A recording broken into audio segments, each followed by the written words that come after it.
morning, afternoon, evening, everyone. I'm Miss Mira and welcome back to my channel. How are you guys? I hope you all doing great because, well, I'm doing great too. Kind of. It's holiday season soon enough. Here in Indonesia, we have this thing called Lebaran, which is it's a Muslim holiday, and it is for a full week of nothing to do, and I plan to catch up on all of the series that I've missed out on. The mood recently is just chill, very chill, because the holiday starts next week. So 2 weeks from now, I apologize, 2 weeks from now. I actually have a lot of videos to work on, but I'm trying to do it slowly because I will have a lot of free time later. Yeah, that's the update of my life. And before we start, if you haven't, please don't forget to click that bell button besides my subscribe button so you'll be notified if I upload something new. And today, I will be talking about, from the title, you already know, it's Detective Pikachu, Pokemon Detective Pikachu. And like most 90s kids, I know a lot about Pokemon. I'm not a master or anything, but I play the game since the Game Boy Color era, which I believe it was Pokemon Blue, Red, and Yellow. And I am pretty familiar with the main star of this movie. Plus, the trailer itself was amazing. But is Detective Pikachu do the game franchise even a sliver of justice? Let's find out together. The story is pretty obvious, as it was told from the trailers. A young boy named Tim Goodman just found out that his father has passed away while doing his job as a police officer of Rhyme City, and he has to visit his father's apartment to gather up his belongings. While doing so, he stumbled upon a Pikachu without any memory. However, Tim can understand this Pikachu word by word perfectly.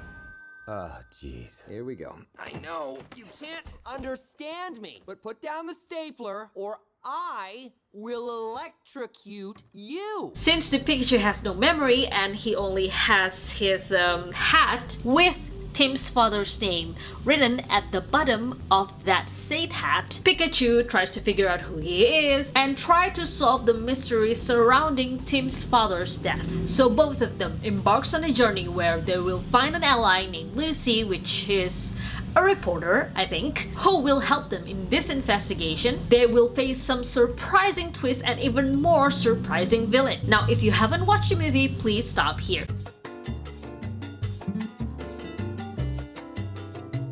What impresses me the most from Detective Pikachu is how well the animators and the director and anyone involved in this movie translates the Pokemon gaming and anime world into reality. At least the Pokemons blew me away. Like the way they pay attention to the details of Pikachu's fur and how wet the water Pokemon seem to be, and I'm talking about Magikarp and Gyarados. The even glistening skin of Bulbasaur, suggesting that this Pokemon lives probably on Earth and near water, and the duck guy with the lotus leaf as his hat. Extra shot, black as night, thank you, sweetie.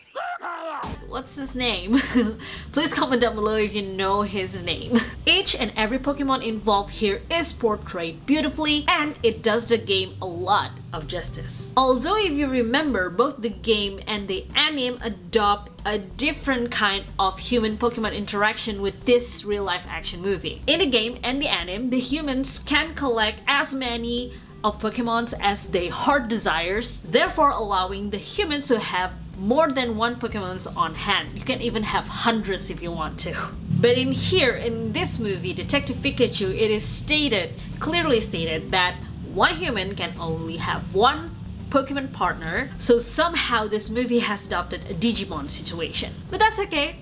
That's fine. I think this big change is important to the continuation of the storyline anyway, so I accept it. Then comes the action and the effects, which were, by the way, are amazing. I already told you about how beautiful the Pokemons are, but then there's also the Rhyme City itself. Welcome to Rhyme City, a celebration of the harmony between humans and Pokemon, which by far my most favorite fictional town or place, compared to Wakanda and Asgard in the Marvel Cinematic Universe. I have no idea how they can merge Pokemon life and the city life together, but somehow this movie did that. I love it very, very much. One of the scenes that full of effect and was blowing my mind is when Psyduck explodes. And of course, what came after that. It was so trippy and annoying, but once we get to see the terracotta, the turtle-like thing, Torera. Yes? If I say the name right, please let me know.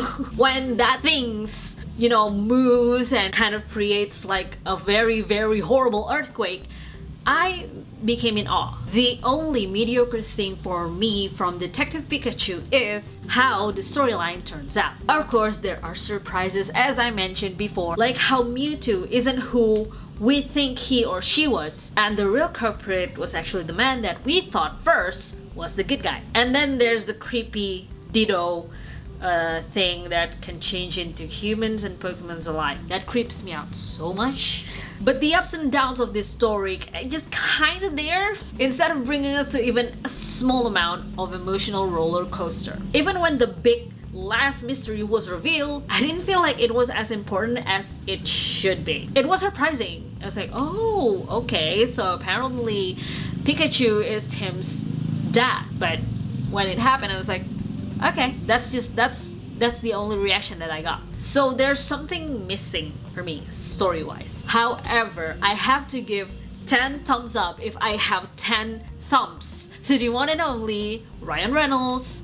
Or Harry faked somebody else's death. That last one doesn't work at all. He makes the movie much more bearable with dark but PG-13 humor and his wittiness, and I love how cute he looks. But in reality, he's actually kind of annoying. Talk to me all the time. All they hear is Pika Pika. You can hear him, right? Pika Pika! Yeah, Pika Pika Pika, he's adorable. You're adorable. They can't understand me, kid. Can no one else hear him? Personality-wise, Pikachu has 5 stars across the board. The one character that I think could have a little more worked on is Lucy, because I don't think she has a deep impression.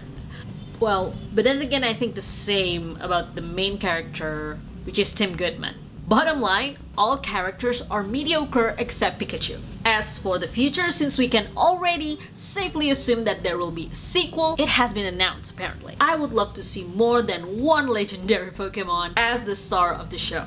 I mean, there's so many to choose from. Articuno could be one, right? Oh, and please somehow make Team Rocket as the main villains, or at least some sort of villains in the next one. And please keep their hilarity, because let's face it, we are entertained so much by their antics in the anime and in the game. But if you have any other ideas for the sequel, please let me know in the comments down below. Let's start up the discussion, people. I would love to know your thoughts. The question remains, should you watch this movie? It's a good movie for nostalgia and it has some good family values, so it's pretty suitable to be watched with family or friends. The world they offer is amazing, and even though the storyline itself is so-so, just keep your eyes at the Pikachu.